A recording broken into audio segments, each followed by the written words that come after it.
Olá! A partir de agora, você assiste à 10ª edição do projeto Conexão Ciência e Cultura, uma parceria entre Secretaria de Cultura e Assuntos Comunitários e Pró-Reitoria de Pesquisa e Pós-Graduação da Universidade. O convidado de hoje é o cientista político e historiador José Murilo de Carvalho. Ele vai falar um pouco sobre o voto e a cidadania no Brasil. Acompanhe! O tema que eu vou abordar aqui hoje, obviamente, me parece que tem uma pertinência grande na medida em que nós estamos ainda passando por um processo eleitoral. O Belo Horizonte já acabou, mas em outras cidades ainda não acabou. E eu creio que é adequado e pertinente discutirmos um pouco sobre eleições, o título que deu na cidadania e eleições. Isto é, qual a importância, qual a relevância das eleições para a prática da cidadania. Eu vou, como se trata de uma universidade, vocês me desculparão, mas eu vou começar um pouco com o roteiro este aí, cidadania e voto. Eu vou discutir um pouquinho o lado conceitual.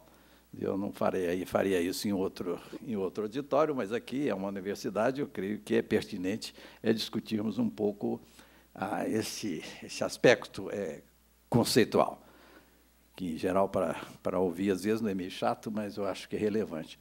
O segundo ponto, a partir daí, eu discutirei o voto, cidadania e voto no Brasil, aí já passando para o lado empírico, dando uma perspectiva histórica do exercício do voto no Brasil, desde a independência do país até hoje.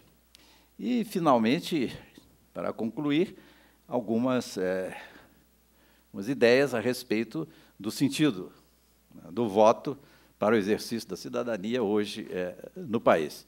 E como é que o voto se coloca, entre outras práticas de exercício de cidadania entre nós. A palavra cidadania, o conceito cidadania, entrou em voga, como sabem, com a Constituição de 88, que foi chamada pelo Ulisses Guimarães da Constituição Cidadã. Então, a partir daí, houve um momento em que cidadania deixou de ser conceito e passou a ser gente. Cidadania faz isso, a cidadania faz aquilo, a cidadania reclamou, não sei o que, virou. E tudo virou cidadania. E cidadania, quando vira tudo, vira nada. Vira nada porque perde realmente o seu sentido, perde realmente o seu sentido preciso, e qualquer político, embora não tenha nada a ver com prática de cidadania, são pessoas que realmente não... Cidadania, na boca de alguns políticos, seria realmente quase que uma blasfêmia. No entanto, usam a palavra e usavam a palavra com grande frequência. Isso hoje já reduziu-se um pouco. Isso tem a ver, obviamente, não temos tempo aqui para discutir, mas tem a ver realmente com a política do país. Quer dizer, a renovação, a retomada da democracia em 88 realmente dava a esta palavra, quer dizer, o exercício da cidadania, que tinha sido abafada durante o período da ditadura, se tornava realmente algo muito relevante, que deixou um pouco de ser a partir, sobretudo, a partir do governo Lula. Eu não sou nada partidário, são coisas que podemos analisar do ponto de vista, inclusive, de conceitos e de orientações políticas. Realmente, o que adquiriu mais importância é, a meu ver, a democracia no sentido não de direitos políticos, mas de direitos sociais. Então, é um lado apenas da cidadania, que era, eu defino democracia para efeito de análise como realmente ampliação e inclusão de pessoas. Então, a inclusão de pessoas, se no primeiro momento era uma inclusão política, no segundo momento passou, no governo Lula, até hoje passou a ser inclusão social. E aí é que eu faço um pouco essa diferença entre as duas coisas. Mas, de qualquer maneira, pelo menos, dessa dimensão de cidadania, que é a social, hoje ela permanece, mas saiu um pouco do vocabulário.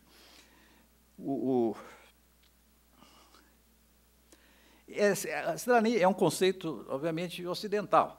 Quer dizer, nós estamos aqui falando, em geral, o que acontece conosco. Quer dizer, tudo que não é ocidental, a gente, inclusive, que complica muito a discussão, entrar né, neste conceito, ou no conceito de participação, eventualmente política, saindo do mundo ocidental. Quer dizer, isso é uma tradição nossa que vem da Grécia, obviamente, mas creio que é algo que está se expandindo para o mundo. É uma das dimensões do processo de globalização. Eu creio que sim, não significa que o Ocidente vai ganhar essa batalha, mas certamente a ideia de democracia e de voto, etc., é algo que está se espalhando para a boa parte do mundo, inclusive para a Ásia. Ainda não chegou à China, mas chegou claramente à Índia, chegou ao Japão, e é algo que está realmente em expansão. Mas, de qualquer maneira, esse alerta permanece. Vamos falar de cidadania no mundo ocidental. Pelo menos duas concepções de cidadania no mundo ocidental existem. Aliás, na realidade, há mais de uma, mais de duas, mas eu vou centrar só nessa primeira e na segunda. A primeira delas é a cidadania como direito. Essa cidadania, e como direito individual. Isso, é claro, é parte da modernidade ocidental, a valorização do indivíduo. Então, nessa tradição, que vem de Kant, passa por Marshall e Rawls, eu não vou ficar aqui citando autores, mas, enfim, é um conceito tipicamente ocidental e individualista. Isto é, cidadania é um direito que pertence ao cidadão, não é coletivo. O segundo direito de cidadania é a cidadania como virtude. Isto é, o que é isso? Essa seria a cidadania que eu consideraria realmente republicana. Isto é, não é um direito, mas é virtude, é valorização do interesse coletivo. Ela não é individualista, é valorização do interesse coletivo, quer dizer, é a dedicação ao coletivo antes que ao interesse individual. Isto, na Revolução Francesa, em geral, se usava a palavra patriota para esse tipo de cidadania. Entre nós, há um texto extraordinário que reflete muito esta versão de cidadania, que é um texto chamado A Pátria do Cidadão, de Frei Caneca. Eu recomendo a todos a leitura desse texto do Frei Caneca, escrito em 22, exatamente no ano da independência do Brasil. E vocês leem o texto do Frei Caneca, é tirado quase que diretamente de Roma. As citações de Cícero, essa gente são permanentes nesse texto do Frei Caneca. Isto é uma noção de cidadania que ela está muito representada por esta frase de Horácio: Dulce et decorum est pro patria mori. Isto é muito adequado, doce, quer dizer, é agradável, é decoro e adequado morrer pela pátria. Um outro poeta romano tinha uma frase dizendo: você é cidadão romano e tem medo de morrer pela pátria? Vejam bem a força desta expressão. Quer dizer, há um quadro famoso do cônsul Brutus, recebendo um quadro famoso. Ele está em casa, a mulher e a filha chorando, e chegam os dois filhos dele que tinham conspirado contra a República e foram condenados à morte por ele. Pai. E ele está sentado, muito concentrado, assim, numa posição realmente de muita tristeza. No entanto, é a República. Os filhos foram contra o coletivo. E o individual, o familiar, ele tem que estar em segundo lugar. Então, é um quadro, chama aquele pintor francês, o famoso da Revolução Francesa, o Davi. É um quadro de Davi, obrigado. É um quadro de Davi famoso, que representa muito esta visão. Agora, eu diria que, no Brasil, este tipo de cidadão é um ET. Quer dizer, quem está disposto a morrer pela pátria no Brasil realmente é algo que não está muito na nossa cultura. Vem desde a tradição. No começo da Guerra do Paraguai, até surpreendentemente, no início da guerra, até houve um número razoável de voluntários para para a guerra. Mas assim que a guerra começou a demorar muito, né, começou a haver resistência grande ao recrutamento. Criou-se até aquela expressão, que era o recrutamento forçado, essas pessoas, em geral pessoas pobres, e criou-se até aquela frase conhecida que Deus é grande, mas o mato é maior, quer dizer, fugir para não ser recrutado. Enfim, mas é uma noção que ainda, eu creio, que tem certa pertinência para os dias de hoje, eu voltaria a ela no final. Eu vou centrar a discussão, naturalmente, na primeira definição de cidadania como direito individual. Esta cidadania como direito individual, mas o conceito dela foi desdobrado por esse autor inglês, Marshall, em 1949, e ele, examinando a experiência inglesa, ele dividiu a cidadania em três departamentos, digamos assim. Um de direitos civis, um de direitos políticos e outro de direitos sociais. Significando o quê? O que é direito político para ele? Direito político é a ideia de... Não, civis primeiro. Tá? Civis primeiro. O que é direito civil? O direito civil tem a ver com a liberdade do cidadão. Tem a ver com a proteção do cidadão contra a opressão do Estado. Esta é a ideia de direito. Então, aí entram todas as liberdades, que foram lentamente sendo adquiridos, lentamente, sobretudo na Europa, a partir da Inglaterra, e que hoje se estenderam também a quase todo o Ocidente. Isto é, são as liberdades elementares, que hoje a gente acha que são coisas óbvias. Não, nenhuma delas é óbvia. Quer dizer, o direito de trabalho, escolher seu trabalho, obviamente, que acaba contra a própria escravidão, quer dizer, o trabalho forçado, o direito de ir e vir, coisa que também para nós é elementar, no entanto, foram conquistas, sobretudo o direito de opinião, pensar o que você quer, o direito a liberdade religiosa, você não ser forçado a adotar uma religião só, e a liberdade de pensar e de expressar seu pensamento, também são coisas que não eram nada óbvias, isso foram sendo conquistados lentamente. A liberdade de se organizar, que também é outra liberdade que não era óbvia. Então, isso faz parte do conceito de direitos civis, que, em geral, são protegidos nesse sistema pelo judiciário. O judiciário é o órgão responsável por esta proteção. Os direitos políticos já são distintos, quer dizer, se o direito civil é mais ou menos negativo, isto é uma proteção do sujeito contra o Estado, o direito político é o oposto. O direito político é o direito que o cidadão tem de interferir exatamente no Estado, de constituir o poder e de controlar o poder. Então, realmente é um direito positivo, nesse sentido, e ele se concretiza em vários, obviamente, no parlamento, quando se fala nos três poderes, no parlamento, mas ele se exerce por várias maneiras. E a maneira mais importante de exercício desse direito é, obviamente, o voto, pelo qual se constitui o poder. Se constituem as pessoas que vão exercer o poder. Mas há várias outras maneiras de exercer o direito político, via organizações, via partidos, via movimentos políticos, hoje, obviamente, via internet, nas redes sociais. São mecanismos de exercer pressão sobre o governo que vão além do voto, que é algo periódico, não é algo constante. Finalmente, os direitos sociais, que, como eu disse, passaram a predominar na nossa preocupação na agenda política a partir do governo Lula, que poderíamos definir como uma participação, o direito do cidadão a participar na riqueza coletiva, no patrimônio coletivo.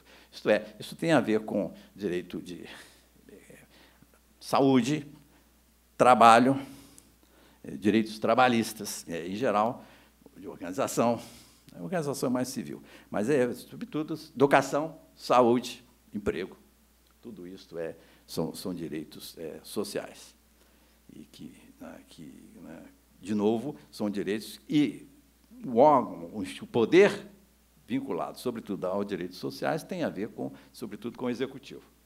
O executivo que, sobretudo, implementa, né, estes direitos.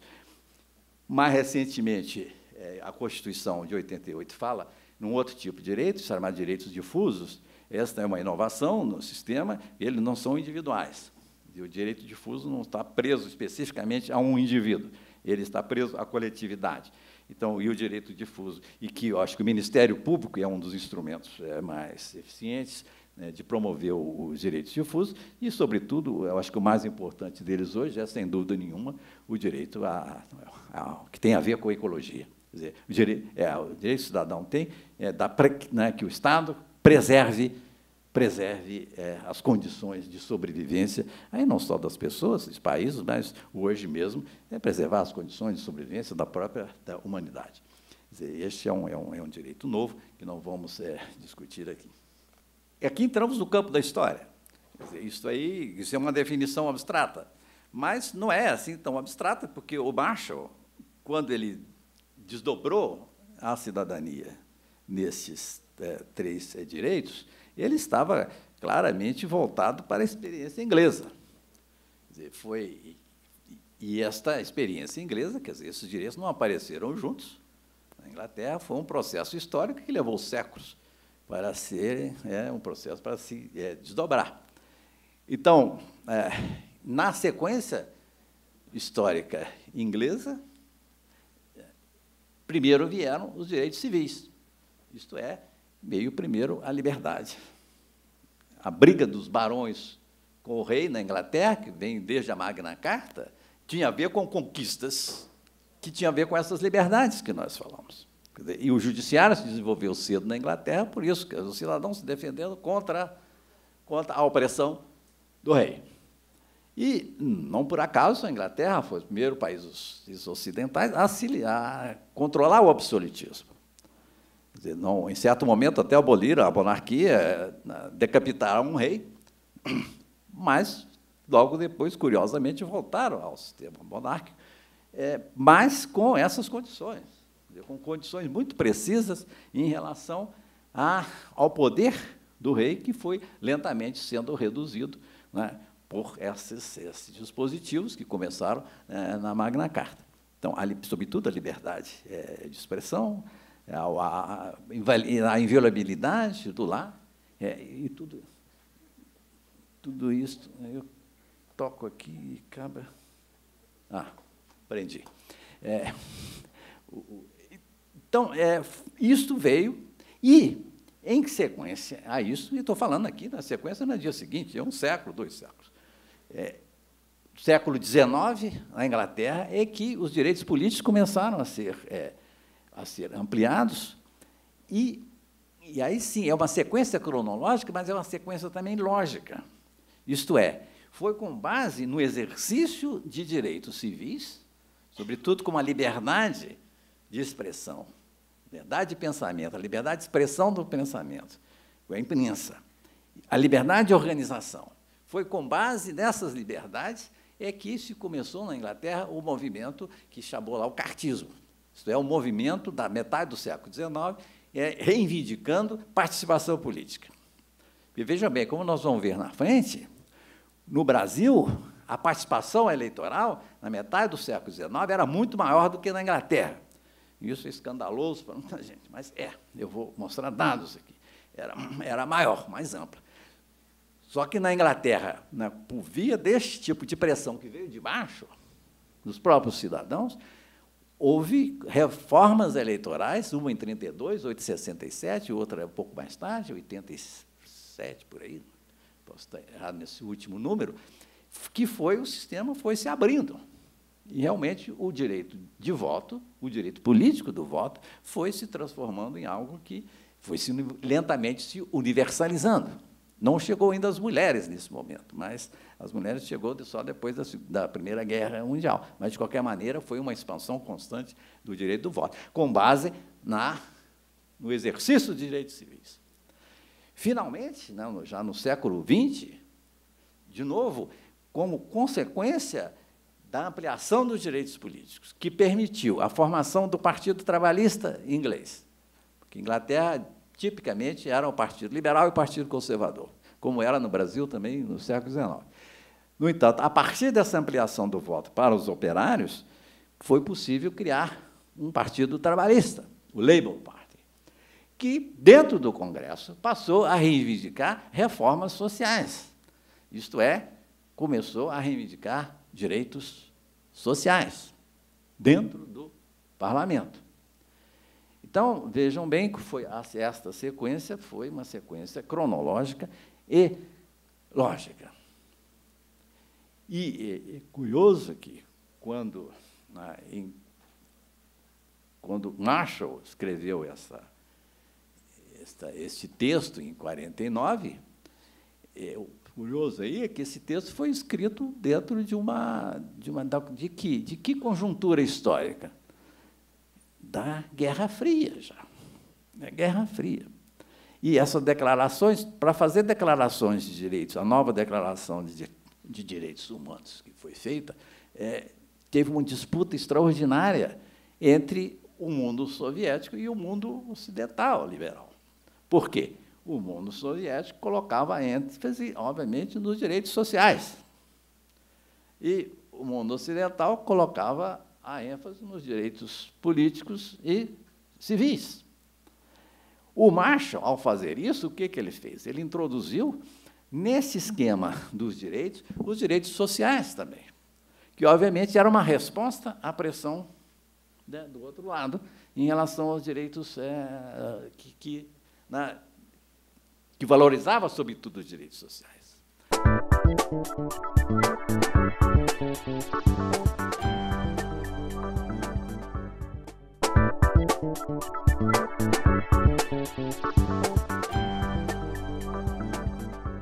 Vamos agora concentrar o foco no direito políticos e no voto, que é o centro desta palestra. Em primeiro lugar, eu quero fazer um parênteses, dizer o seguinte, que voto no Brasil não é direito do cidadão. Dizer, voto no Brasil é obrigação.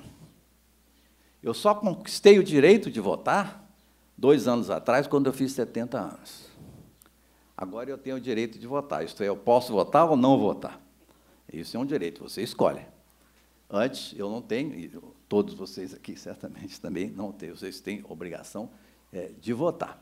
Esse é um debate, me perguntaram antes sobre reformas políticas no Brasil, este é um tema importante de debate.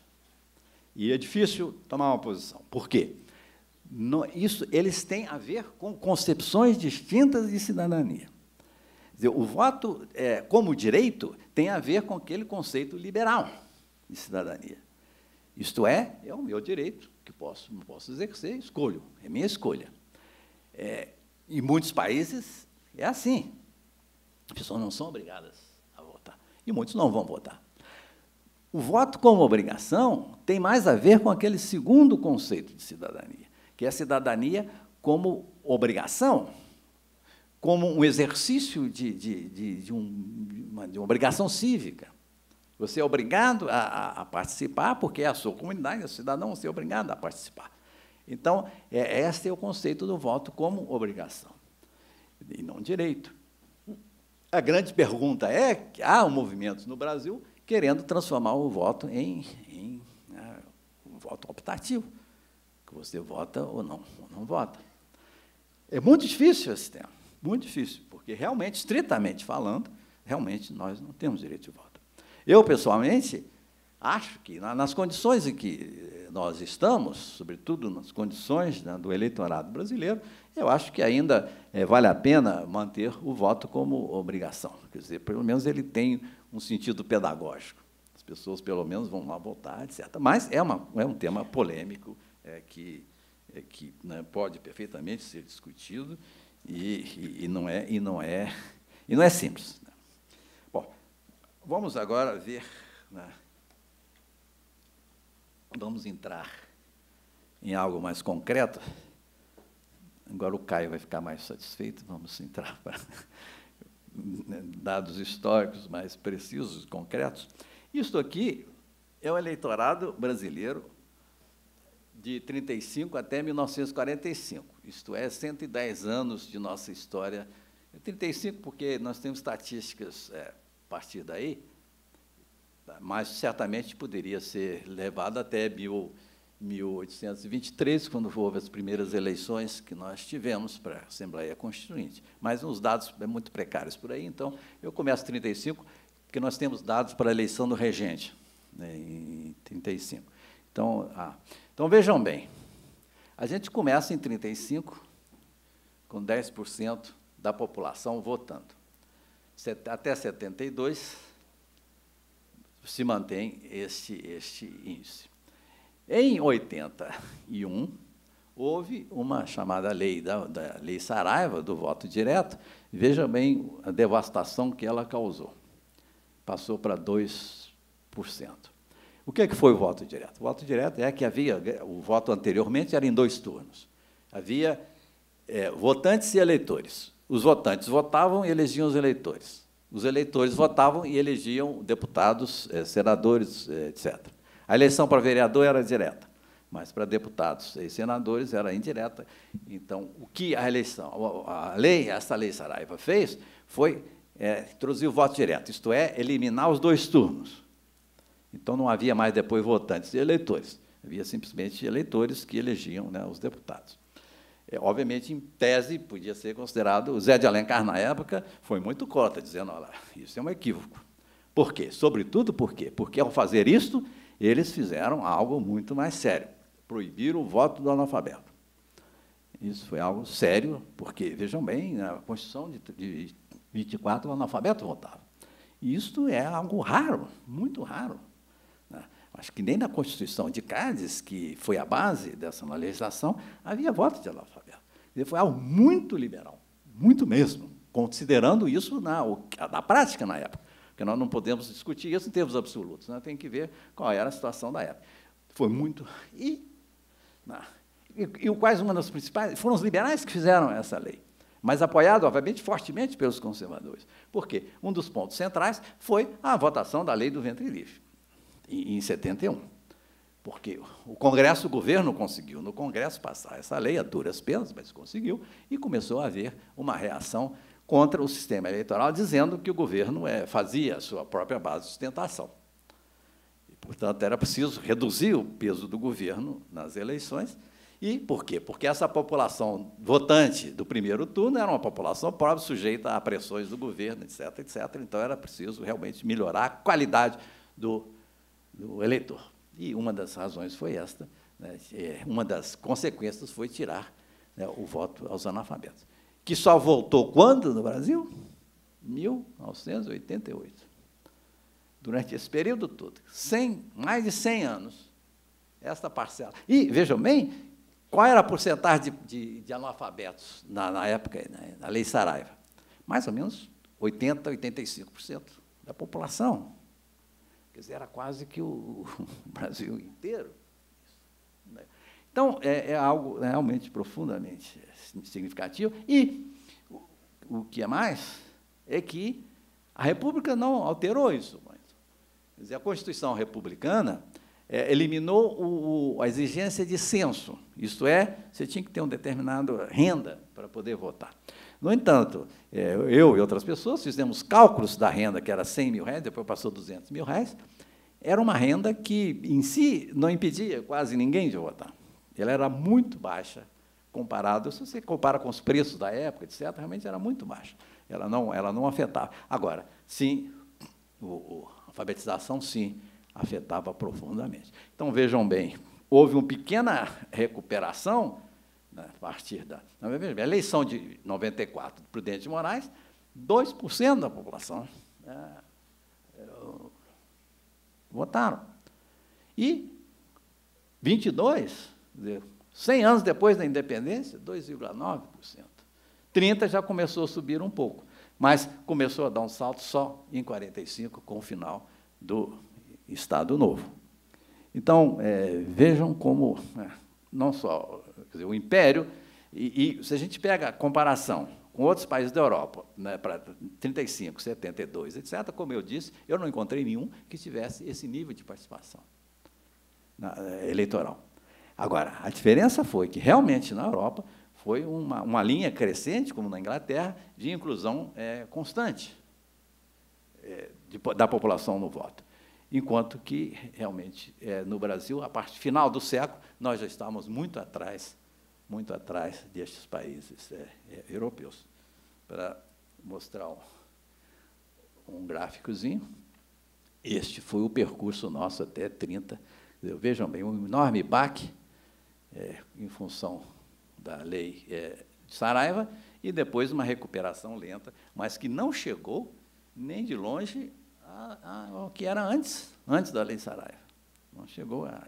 Então, tivemos, literalmente, né, para o caso republicano, uma república sem povo, que é uma entre muitas das peculiaridades brasileiras. Seguinte, como é que, posteriormente a isso, como é que se deu? Eleitorado. 89 a 45, uma média, mais ou menos, isso aqui são médias, uma média mais ou menos de 5% da população votando.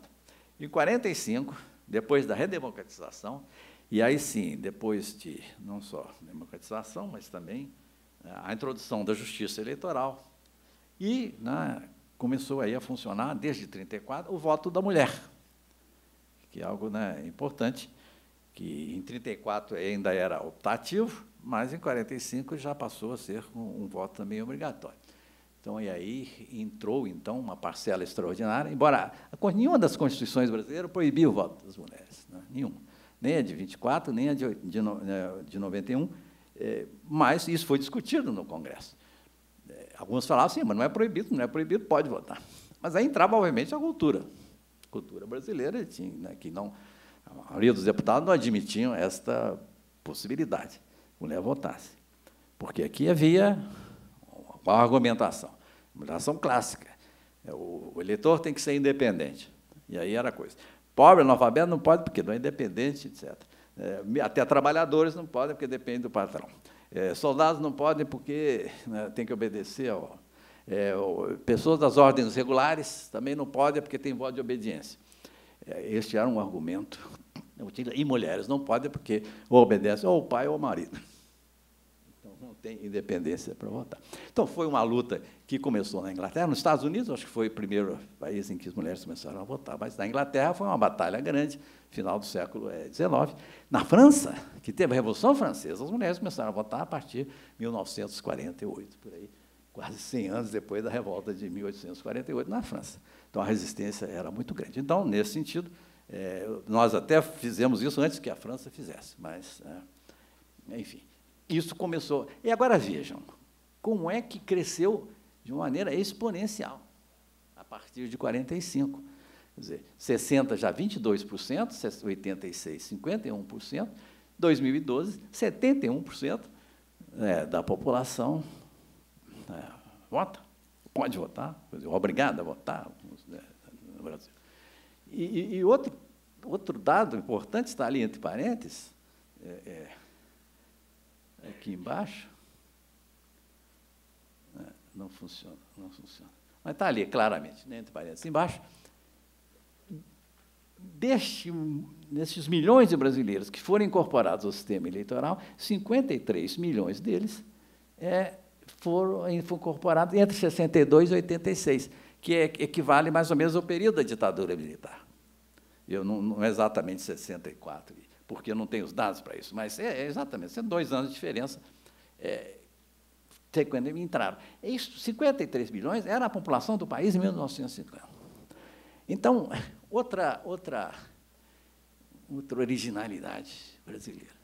Quer dizer, o grosso da incorporação dos cidadãos à política, via voto, foi feita durante uma ditadura. Não podemos esquecer essas coisas.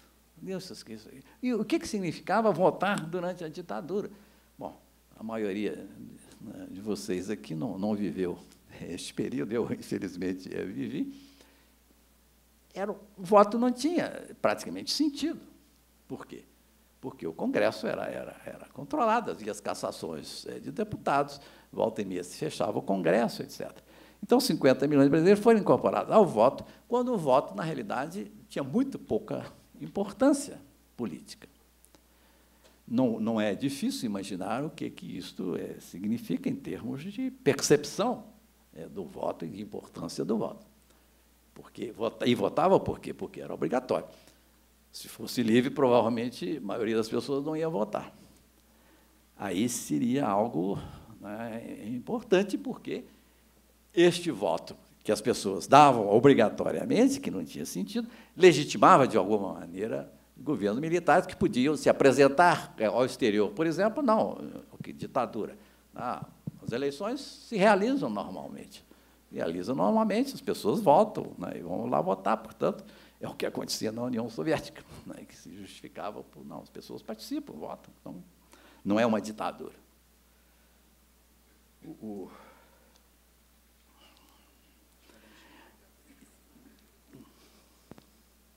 Aqui está o gráfico, né, desta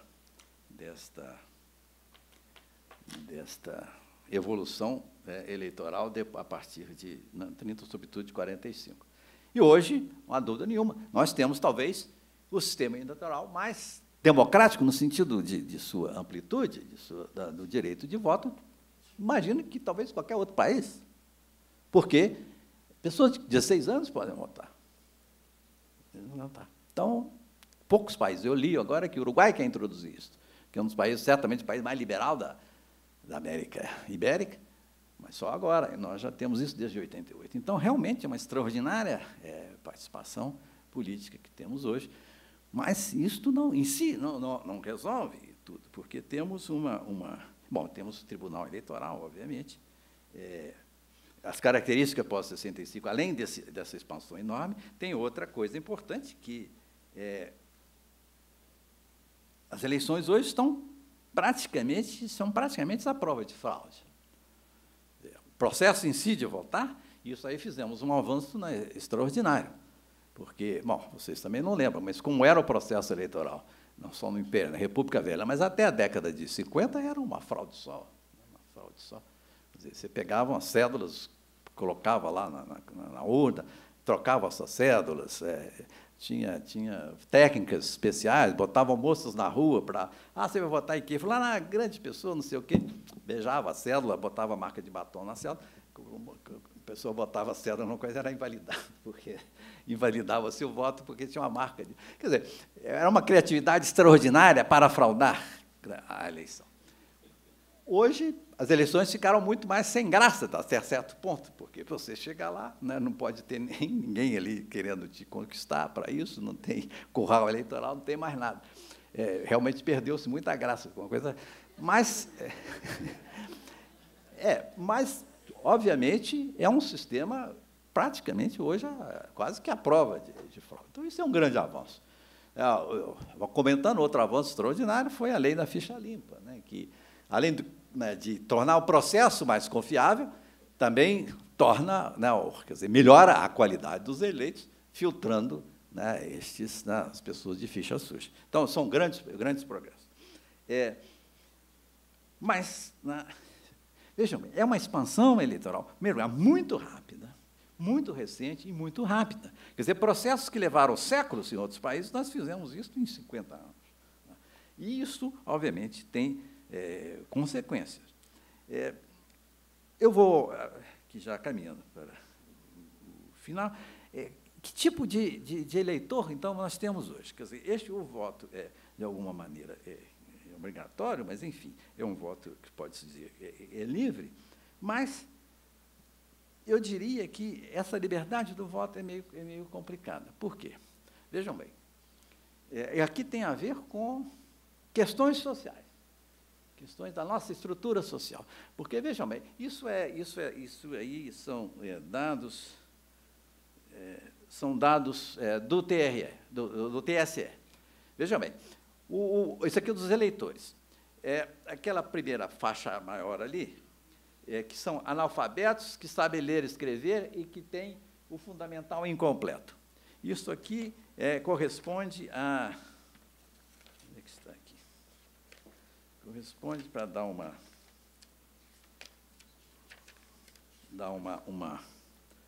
corresponde a 51% do eleitorado, aquele primeiro grupo ali, 51%. O segundo grupo, que tem o fundamental completo e o médio completo, que ele é o azul mais claro. Isso aí corresponde a 41% do eleitorado.